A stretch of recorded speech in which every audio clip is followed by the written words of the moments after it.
Good morning, students. I am Dr. S. Mayandan, working as a professor, Department of Education, Tamil Nadu Physiology and Sports Ministry. Today we are going to discuss about the sports training. In that sports training, we are going to discuss about the meaning and definition of sports training, aims of sports training, characteristics of sports training, principles of sports training. First one is meaning of sports training. Sports training is nothing but it is a process of preparation of sportsmen based on scientific and pedagogical principles for higher performance.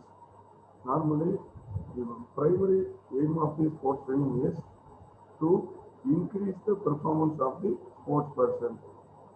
This is the meaning of the sports training.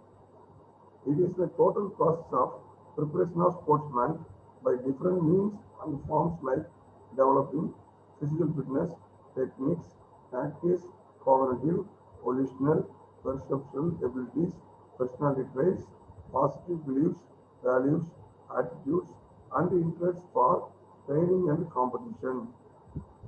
Next one is aims of sports training. We are going to discuss about the aims of sports training.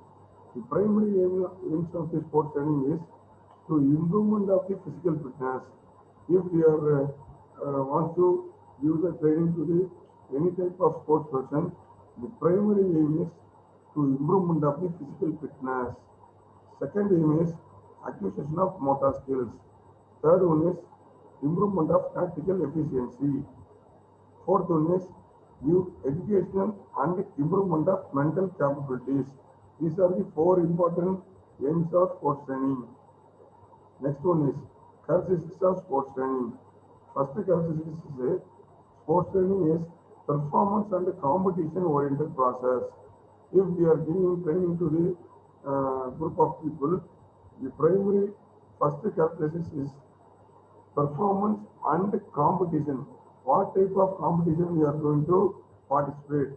It depends upon the sports training depends upon the performance and competition oriented process. Next one is sports training is a scientific process. It must be in a scientific manner, not in a confused setup. We must give a clear picture and a systematic to the athletes or trainer. So then only we can follow this. Sports training is a scientific process. Next one is sports training is a planned and a systematic process. Before giving to the training, we must give proper plan and the system to the after preparing this all those things, we are going for the training. So third important point is sports training is a planned and a systematic process.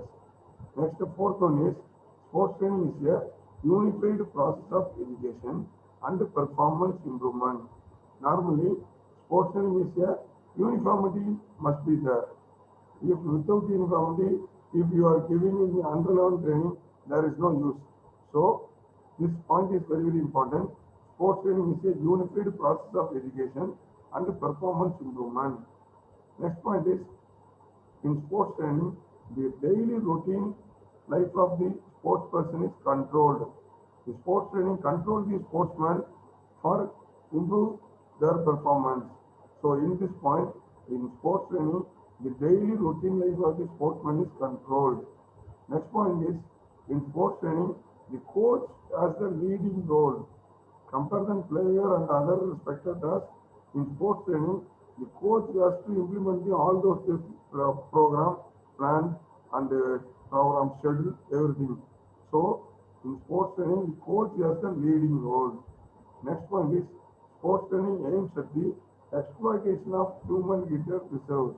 For example, if the students have a lot of potentiality, the coach only can able to explore the students' human hidden reserves. What are the capacities the sportsman have? The coach has to exploitation of the hidden human resource. Next point is sports training is a continuous process of perfection of means and methods for the improvement of performance. So these are the important 8 characteristics of sports training. Next one is aims of sports training. Characteristics classics of sports training. Then now we are going to discuss about the principles of sports training. For principles of sports training, there are classified into two categories: basic principles of sports training, general principles of sports training. In basic principles of sports training, it was categorized into three categories. First one is specificity, second one is overload, third one is reversibility. First one is specificity, means adaptation to a stressor and the effect of stressor to an individual athlete. In overload, it is necessary to provide progressive heightening of the stressor to oblige the body to seek a higher status of the adaptation. Reversibility means the adaptation brought about by the training loads will gradually weaken when intensity, extent or density is reduced. These are the three important basic principles of sports training. Next one is general principles of sports training. In general principles, first point is the principles of continuity. The training program must be continuous process. If you are having breakage in the training, there is no improvement. So the training, the primary principle of the sports training is it is a continuity process. So next one is principles of progression of load. Progression of load means the load must be given to the athletes in a progressed manner. So not too high, too low. It must be in a progress manner. Next one is principles of individualization. The sports training must be concentrated in a individualization. For example, the international athletes will not get the training for the basics. So at the same time, the basic players is not able to understand and execute the advanced skills. So the training must be individualization, principles of individualization. Next one is principles of active participation. The coach must create the active participation, psychological boost up, everything to the sports person. Then only the athletes has to participate in an active manner. So this point is very, very important. Principles of active participation. Next one is principles of planned and systematic training. Already we have discussed this point in the context of sports training, and also principles of sports training is planned and systematic training. Next one is principles of general and special preparation.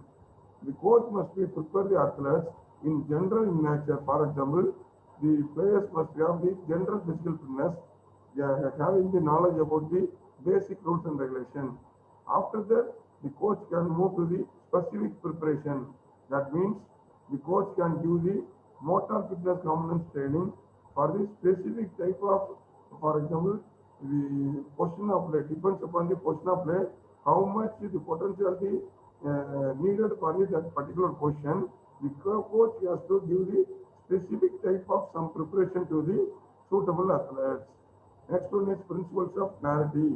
The training program must be in a clarity manner. Then only the athletes and the sportsman and the coach, everybody having the clarity in the particular sports training. Next one is principles of cyclicity. This is a very important point. The coach and the athletes must know the cyclicity process. For example, there are three categories of cyclicity: microcycle, macrocycle, mesocycle. For example, we are going for the small type of tournament. For example, inter-collegiate, inter-school, we need microcycle training program sufficient for that one. For example, if you are going for the Asians, World Cup and other type of tournament, the athlete needs the macrocycle process. Macrocycle, it is a prolonged 1 to 2 years training program is known as the macrocycle. Now we are discussing the macro, then next one is meso. Meso means medium. For example, 15 days to 1 month training period is known as the mesocycle. So these are the three important cyclicity of the sports training. Next one is we implement all this point.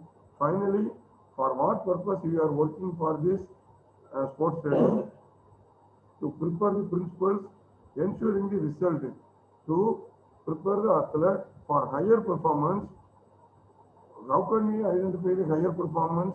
based on the outcome, that is known as the principles of ensuring result. So these are the important points comes under the general principles of sports training. So now today we discussed in an elaborate manner about the meaning of sports training, aims of sports training, consists of sports training, then finally principles of sports training. It was classified into two categories, basic principles and general principles. So today we are discussed in a elaborate manner. Thank you.